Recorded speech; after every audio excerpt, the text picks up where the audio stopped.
याकरता आम्ही समर्पित आहोत। आज 26/11 आहे। संपूर्ण देशाला संपूर्ण जगाला माहिती आहे आज आमचे शहीद हेमंत करकरेजी आणि सर्व शहीद आमचे त्यांनी त्यांच्या प्राणाची आहुती दिली।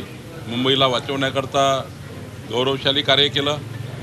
26/11चा बॉम्ब हल्ला आणि मुंबईला छिन्न विछिन्न करण्याकरता ज्या शक्ती या मुंबईमध्ये आल्या होत्या त्या शक्तीच्या विरुद्ध आमचे सर्व शहीद लढले। आज हा दिवस कोणी विसरू शकत नाही। महाराष्ट्राचा इतिहास हा कधी विसरू शकणार नाही।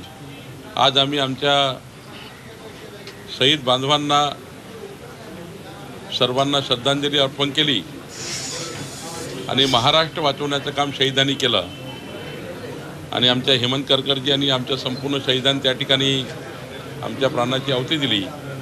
खरं तर आज तोही दिवस आहे, दुःखाचा दिवस आहे मुंबईकरता आणि महाराष्ट्राकरता, पण आज संविधान दिवसही आहे ज्यातनं आम्हाला खूप काही शिकायचं आहे आणि खूप काही पुढे जायचं आहे। सर, पेपरमध्ये बातमी आलेली आहे की शिंदेना सीएम करणार म्हणून शब्द दिला होता असा बीजेपीने दिला होता असं म्हणणं आहे। बार बार आप कल से यही बात कर रहे मराठी कालपासनं तुम्ही वारंवार या विषयाला मीडिया म्हणून डायव्हर्ट करताय। आम्ही सांगितलं आहे की एकनाथजी, देवेंद्रजी, अजितदादा बसून आणि आमचे केंद्रीय नेतृत्व बसून याबद्दलचा निर्णय करतायत। शेवटी महाराष्ट्राच्या 14 कोटी जनतेचं सरकार येणार आहे आणि मजबूत सरकार असणार आहे। महायुतीचं सरकार आहे त्यामुळे थोडा वेळ लागतो, पण असं आहे की काहीतरी कपोलकल्पित बातम्या तयार करून महाराष्ट्राला कन्फ्यूज करण्याचं काम काही मीडियाच्या माध्यमातून, सोशल मीडियाच्या माध्यमातून सूत्राच्या नावाने करतायत। त्यामुळे थोडं जरा थांबावं लागेल। व्यवस्थित महाराष्ट्राचं सरकार येणार आहे, व्यवस्थित सर्वाला न्याय देणारं सरकार येणार आहे। आमचं केंद्रीय नेतृत्व योग्य विचार करूनच सर्व गोष्टी करणार आहे। त्यामुळं कुठलेही फाटेफुटे न काढता हे झालं ते झालं, हे केलं ते केलं, कृपया याच्यामध्ये महाराष्ट्राच्या जनतेला कन्फ्यूज करू नये। मोठ्या मनानं मागच्या वेळी आकडा मोठा असताना देखील मुख्यमंत्रीपद तुम्ही देऊ केलं, एक कार्यकर्ता म्हणून किंवा भाजपचा प्रदेशाध्यक्ष, भाजपची सगळी भूमिका म्हणून आता वाटतं की शिंदे देखील थोडंसं मोठं मन करून पुन्हा एकदा केंद्र नेतृत्व दिलं पाहिजे। मी कुणालाही सल्ला देणार नाही कुठलाही, पण प्रत्येकाच्या कार्यकर्त्याला आपापला नेता मुख्यमंत्री व्हावा हे वाटतं ते साहजिक आहे। त्याची कल्पना आपण करू शकतो की मी वारंवार सांगितलं भाजपाच्या कार्यकर्त्याला वाटतं की देवेंद्रजी मुख्यमंत्री व्हावे, का वाटणार नाही। एकनाथजीच्या कार्यकर्त्याला वाटतं एकनाथजी व्हावे, अजितदादाच्या कार्यकर्त्याला वाटतं अजितदादा व्हावे। शेवटी आपापल्या कार्यकर्त्याच्या भावना ते व्यक्त करतात आणि भावना व्यक्त करणं काही चूक नाही आहे।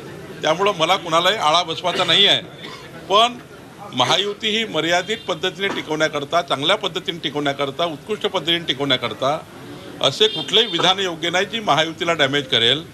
महायुतीमध्ये आम्ही निवडून आलो आहे, महायुती पुढं न्यायची आहे आणि महायुतीला आपल्याला मजबूत करायचं आहे। त्यामुळं आम्ही कोणी असे आपापल्या भावना व्यक्त जरूर करतील, पण शेवटी एकदा निर्णय झाला केंद्रीय नेतृत्वाचा आणि आमच्या 3 नेत्यांचा, मात्र मग कुठल्याही पद्धतीचं एकच सूत्र राहील की महाराष्ट्राच्या जनतेला आम्ही जे आश्वासनं दिले आहेत विकासाचे ते पूर्ण करायचे आहेत। स्टेटमेंट करू नये, पण रामदास आठवले असं म्हणतात की एकनाथ शिंदे स्वतः नाराज आहेत आणि त्यांनी थेट राज्यात न थांबता केंद्रात यावं। असं आहे, मी वारंवार सांगतो कोण नेते काय बोलले त्याचं उत्तर देण्याकरता माझी जबाबदारी नाही आहे। माझी जबाबदारी एवढीच आहे की आपला महाराष्ट्राने जे मॅन्डेट दिला आहे भाजपा, शिवसेना, राष्ट्रवादी युतीला, त्या मॅन्डेटवर जे सरकार बनेल ते सरकार महाराष्ट्राच्या 14 कोटी जनतेकरता काम करेल। हा आपल्याला त्या ठिकाणी काम करायचं आहे। सरकार तर बनणारच आहे, सरकार तर येणारच आहे। शेवटी महायुतीचं सरकार निवडताना किंवा महायुतीचं सरकार येताना सर्व बाबीचा विचार करावा लागतो, म्हणून थोडं लेट होतं। शेवटी कुणा एका पक्षाचं सरकार थोडी आहे, 3 पक्षाचं सरकार बनवायचं आहे। त्यामुळे काही बाबी जरी उशीर झाला असेल तरी त्याचा गैरसमज करू नये। सर, वाढता पाठिंबा दिसतोय, सांगोल्याचे शेकापचे आमदार देखील पाठिंबा देतात अशी माहिती कळते, देवेंद्र फडणवीसांना ते भेटायला जातात अशी देखील कळते। वाढता पाठिंबा तुम्हाला वर्षावर वाढत जाते? नाही, असं आहे की मोठा पक्ष जो असतो शेवटी निवडून आलेला जो मोठा पक्ष असतो त्या पक्षाच्या पाठीशी विकासाच्या अपेक्षा असतात। काही लोक एकनाथजीकडे जातील, काही लोक अजितदादाकडे जातील, काही लोक आमच्याकडे येतील, कारण त्यांना आपल्या मतदारसंघाचा विकास करायचा आहे। एकदा निवडून येतपर्यंत जरी अपक्ष भूमिका ठरवली असेल तरी निवडून आल्यावर तर विकास करायला लागेल ना. आणि सत्ता ही विकास देतं, सत्तेपासूनच विकास होतो. आणि त्यामुळं तसं त्यांच्या जे कोणी येत असतील अपक्ष त्यांचं स्वागतच आहे. काही भाजपकडे येत आहे, काही एकनाथजीकडे जात आहे, काही अजितदादाकडे जात आहे. त्यामुळं त्या लेवलला आमचे तीनही लोक त्या अपक्षाला न्याय देतील. सर, रश्मी शुक्लांची पोलीस महासंचालकपदी पुन्हा नियुक्ती झाली.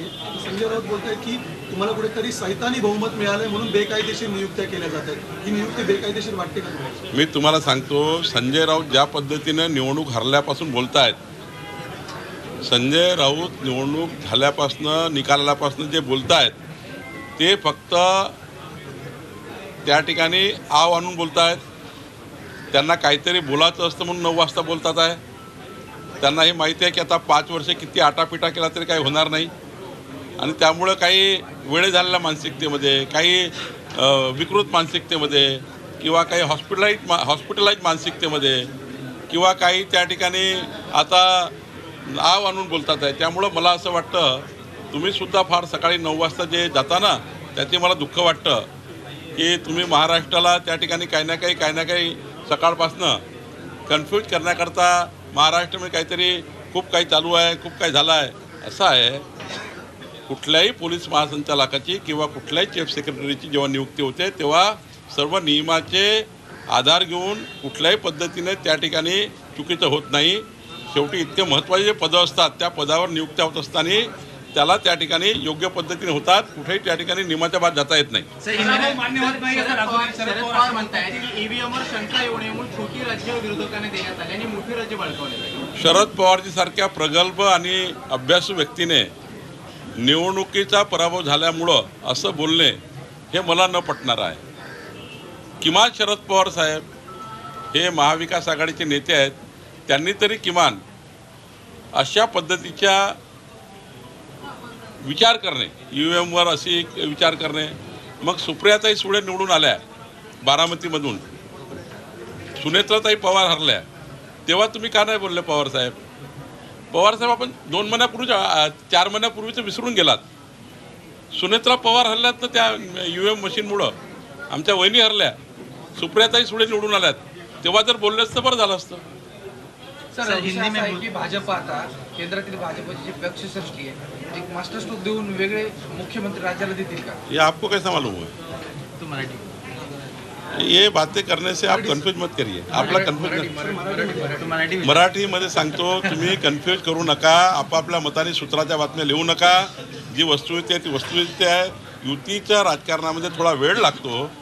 शेवटी 3 पक्षाचे वेगवेगळे पक्ष आहेत, त्यांचे 3 कार्यकर्ते आहेत, नेते आहेत, बसतील. थोडं लेट होते आहे कारण 3 पक्षाचा सरकार आहे, 3 पक्ष सरकार बनवण्यामध्ये आहे. त्यामुळे थोडा लेट होते आहे. याचा अर्थ असा नाही आहे की सूत्राने हे केलं, सूत्राने ते केलं, काही नाही आहे. आमचे नेते बसतील आणि योग्य सरकार बसवतील. नेते आहेत जे आता सुप्रीम कोर्ट आणि उच्च न्यायालयात जात आहेत या निकालाविरोधात, निवडणुकीच्या एकंदरीत प्रक्रियेविरोधात आणि EVM विरोधात. आज दुपारी पत्रकार परिषद सुद्धा होते, EVM हटावा आणि बॅलेट पेपर लावा म्हणून. कशा प्रकारे यापूर्वीही सुप्रीम कोर्टामध्ये खूप लोक गेले आहेत. निवडणूक हरल्यावर काही दिवस अशी मानसिकता असतं, कारण निवडणुकीचा शॉक काही लवकर जात नाही. निवडणुकीच्या 4-5 दिवस वाटतं माणसाला आपण EVMवर गेलं पाहिजे, आपण सुप्रीम कोर्टात गेलं पाहिजे, आपण हायकोर्टात गेलं पाहिजे. लोक गेले यापूर्वी. सुप्रीम कोर्टाचे निकाल स्वयंस्पष्ट आहेत, हायकोर्टाचे निकाल स्वयंस्पष्ट आहेत. त्यामुळं मला वाटतं यामध्ये आता फार त्यांनी मांडलं म्हणून त्याचे उत्तर मी द्यावे असं बरोबर नाही. मला असं वाटतं की तुम्हीसुद्धा याच्यामध्ये आता थोडा प्रगल्भ दिशेने जावं. सर, निकाल काल लागलेत आणि आज तुम्ही बैठकांना कामाला सुरुवात केली. स्थानिक स्वराज्य संस्थांच्या